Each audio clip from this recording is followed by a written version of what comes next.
Welcome to College Football Roundtable, your source for college football coverage, including major storylines, playoffs, can't miss game previews, and picks each week. Join your hosts, Dan, Rob, and Jordan at the Roundtable for a show unlike anything else. As for Football presents the College Football Roundtable.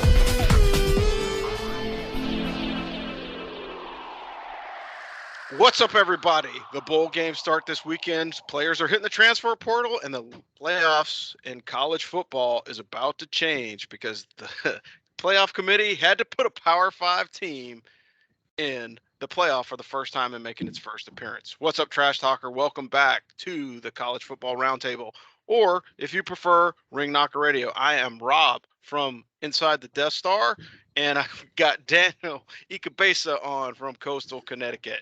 All right, let's talk Service Academy action in the postseason. Missouri at Army for the Armed Forces Bowl at Fort Worth, Texas. Air Force versus Louisville at the First Responder Bowl in University Park, Texas. So if you are a person that lives in Texas, you've got Service Academy football within driving distance. So you could probably go catch both of those games if you're feeling froggy. Navy is not bowl eligible, so unfortunately the win against Army last weekend basically made their season, and we're going to put a pin on that one. All right, bowl games. Bowl teams by conference.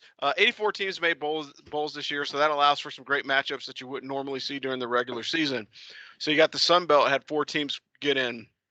Pac-12 was 6, Big 12 was 7, American Conference with 7, with Cincinnati making the playoff. Conference USA had 8 teams make it. The MAC had 8 teams. Mountain West 8 teams. Big 10 had 9 teams with Michigan in the playoff. ACC had 10 teams, and the SEC had 13 teams make it into the postseason. Georgia and Bama are in the playoff for the SEC. In the independents, you had Army, BYU, Notre Dame, and Liberty round out the eligible bowl eligible teams. Bryce Young won the Heisman Trophy. I think his play in the high-profile game against Georgia was what cemented that for him. I don't know. Dan, what are your thoughts? I mean, I watched only a couple Alabama games, but the one game I did watch was the SEC Championship, and watching Bryce Young kind of run the football as a drop-back passer, I think set the stage for him to win. Well, nobody else had moved the ball at any level against Georgia, and then out comes Bryce Young like Vince Young back in the day. And, yeah, man, I was extremely impressed. I've heard a lot of different takes on the Heisman and that maybe a defensive player should have won it and blah, blah, blah. There's a quarterback bias, for better or worse. I mean, you play big in the biggest spots. That's the name of the game. I mean, as a competitor, what separates good competitors from great competitors is not ability level. It is the ability to peak at the peak times. And he hit his peak when it really mattered. And so that's why he won the Heisman. I got no issues with it. Yeah, for sure. I think other notable performances, and I didn't go down the whole laundry list of all the awards this season, but the Biletnikoff Award was Jordan Addison from Pitt, and that's a direct tie to Kenny Pickett being such a great QB for that team, and he was a Heisman finalist. And I'm going to pause for just a second. And unbelievable, the fake slide now has been banned in the NC2A because of Kenny Pickett's little hip juke that he did. So that is now illegal. So that is the running back or the quarterback is surrendering himself. And so they're going to stop it where he basically his feet plant or does the fake move. But he scored a touchdown on that. When they asked him, like, hey, why'd you go with the fake slide? He's like, I was running. I saw these dudes coming at me. Then I saw a lot of open field, so I was like, oh, I'm not going to slide. I'm going to keep going. And he kept going. It blows my mind that little incident can incite a rule change in the NC2A, but we can't get a change to targeting. And that is a discussion probably for the offseason or another time, but it's a toss-up on which targeting is actually targeting or whatever. But moving on, speaking of targeting or people that hit hard, the Nowrski Award was Will Anderson, who's a starting middle linebacker for Bama. I think if they did expand the Heisman Trophy to look better at defensive players, it would have been him over Aiden Hutchinson. I'm sorry that all the Michigan fans will probably disagree with me, but Will Anderson is the anchor of the Alabama team, I think, my opinion. And like I said, from the games that I watched, this dude is very much a stud. Kenneth Walker III from Michigan State. He won the Doak Walker Award for the best running back. The Defender of the Nation, and I'll toss these over to you since they're both Army players. But if you want to cover the two awardees for the Army team, I will. Yeah, I definitely will. Eric Smith was the top defensive player at his service academy. Well deserved. Been a captain on the team. Interesting to see if he winds up in the NFL because a bunch of middle linebackers from Army are playing in the NFL right now. And then Andre Carter, the second outside linebacker, edge rusher, named third team All-American as the number one sack go-getter in the nation, still even after a 0 sack performance against both Liberty and Navy. So he's made third team. And of course, we already talked on the other show, but Zach Harding, punter, going to the NFLPA Bowl. He might wind up in the pros. Army's got a chance to put 2-3 guys in the pros this year. That's pretty amazing. Yeah, and I think that's one of the things that as programs, and I think it's all for all college programs, that helps you with recruiting. So being able to drop a couple players in the NFL, like unless you're like the University of Miami or Ohio State, which are like 1 and 2, and they flip flop 1 and 2 between who's got the most people in the pros every other year, and so by having those guys at least with the chance to get drafted helps with recruiting, particularly with the service academy. And who doesn't want to be an Army guy, right? Nobody played Navy as a kid. All right, so you know what? Hold on. Let's stay on that for 1 second. I got to say, my personal thought. I know I'm not a football player. I'm a swimmer, but my personal thought is that there are a lot of football player type guys who would like to join the Army, but they don't want to close out the opportunity to go pro. And so this rule change is great for the delusional 3-star athletes who are like, I have a 1% chance of going pro, but I refuse to set that aside. It's good that kid can still, wind up in the Army as an officer rather than letting his delusion of playing in the NFL curtail his entire professional future. Yeah, and I also think there's some merit to it. And then we had a bunch of guys, over the years kind of trickle into the NFL. Villanueva is a great example. Like, served and then came back in, so you could still do it. Like, depending upon how you serve is probably the difference between when you can come back and try out for the NFL. I think at this point it's really great. It's not like the 90s when they had like the Chan Hittings and the David Robinsons playing professional sports, but having the ability to kind of trickle 1 or 2 kids in, because you got to think it's a statistical impossibility for you to get drafted into the NFL. You might as well get struck by lightning, because there's absolutely 129, 129 FBS teams with 70-person rosters. So you got 70 people on the team times 129, and they only take 700, right? So you're looking at an abundance of talent that doesn't get selected.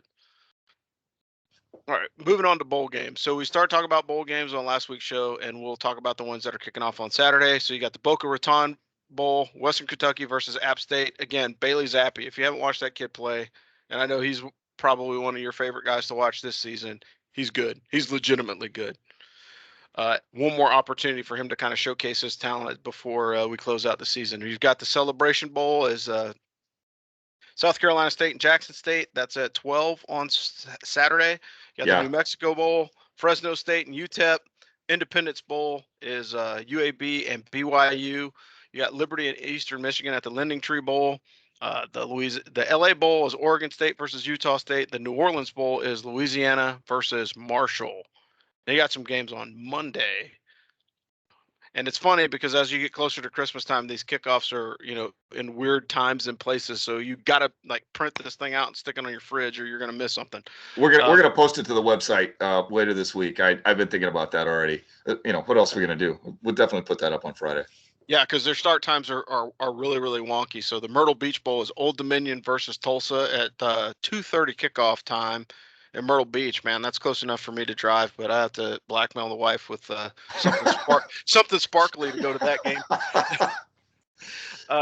Tuesday, December the 21st, you've got the famous Idaho Potato Bowl, Kent State versus Wyoming. You got the Frisco Bowl, UTSA and San Diego State. That one will be a good one, I think. That's a good matchup. You've got the Armed Forces Bowl is Army versus Mizzou. That is a prime time game at 8 p.m. on Wednesday, December 22nd. The 23rd, you've got the Frisco Football Classic, which is Miami of Ohio versus North Texas. And this is the made-up bowl to ensure that all the bowl-eligible teams actually got a chance to play, which, hey, we'll take it, right? I mean, absolutely. it's more football, and it's another opportunity for, the teams to play one more time. You've got the Gasparilla Bowl, which is basically the battle for Florida again. So you've got Florida versus UCF, and that tends to be a more interesting matchup than Florida State these days, which is unfortunate because I can remember growing up in the 90s, just leaning forward, waiting for the Florida State game. And now that is very much a thing of the past. And then Friday, December the 21st, you've got the Hawaii Bowl, which is Memphis versus Hawaii, which is, if you're Hawaii, not much of a trip. If you're Memphis, that's pretty bonkers to go, from the cold Memphis, Tennessee mountains out to the Hawaii State. All right, Dan. All right, so hold on. So first off, fact check: Memphis is flat. Yeah, true. If you had gone to the Armor Advanced course, you would have been to the Chickamauga battlefield and seen that it's just very slightly rolling hills. Slightly rolling hills. Okay, stand corrected.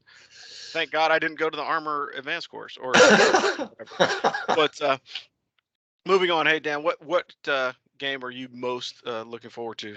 So the Boca Raton Bowl, because of course my man Bailey Zappi against App State, which is a very good team. Be a little surprised if Western Kentucky can pull that one off, but what an interesting matchup. I would love for Zappi to get the win and get drafted in like the 4th round. Yeah, we'll see. I don't know. Fresno State at UTEP is pretty interesting there with the New Mexico Bowl. Liberty versus Eastern Michigan, because is either of these teams going to show up? If they both show up, that's a wild game, and if neither one shows up, it could also be wild. And, 23 Louisiana versus Marshall. I think Louisiana is probably going to win that one, but, what are you going to do? And then a little bit further down on Tuesday, the Frisco Bowl, Texas San Antonio at San Diego State. Holy smokes. That's a good game. If you've not watched UTSA play this year, they are so good. They really are very good. And then, obviously the state championship of Florida versus UCF is a must. So, yeah. It's amazing that we have a Florida State championship in Division I college football. That should be a thing. Yeah, it really should be. Just an internal 3-man tournament or 3-team tournament, and then you could have the Naval Orange Bowl or something like that. Give them a little trophy, whatever. Yeah, it works. And for me, of course, I'm looking. I would like to go to the Myrtle Beach Bowl just via location, but I think, again, the Boca Raton Bowl is probably one of the games to watch. One, because it's a little bit earlier, but that's going to be a shootout. Like if those teams show up, it's going to be bombs away, and there's going to be a lot of touchdowns. There'd be some offensive records broken in that game. And then looking at,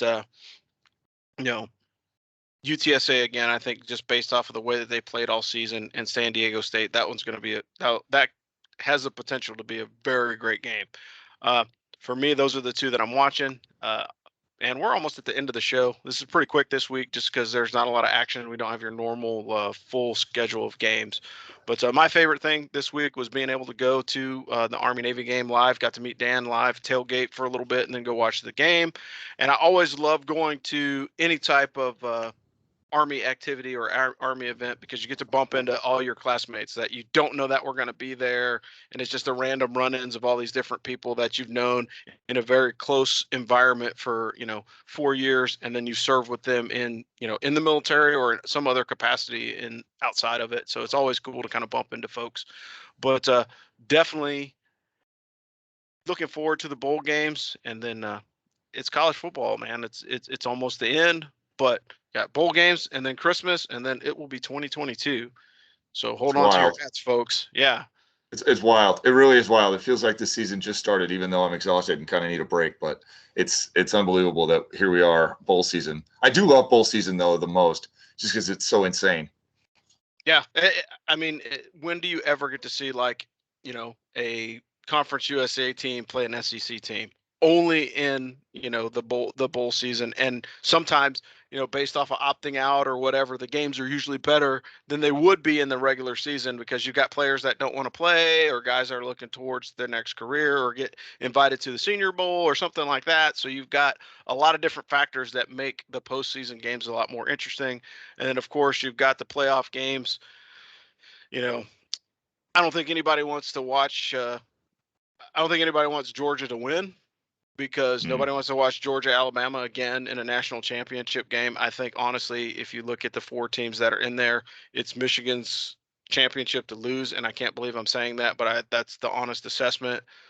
But Bama is always tricky. Nick Saban usually has a couple of tricks in the bag for whoever he's playing, and like if their performance and preparation against Georgia is any indication of how they're going to play in the playoff, it's going to be a tough game between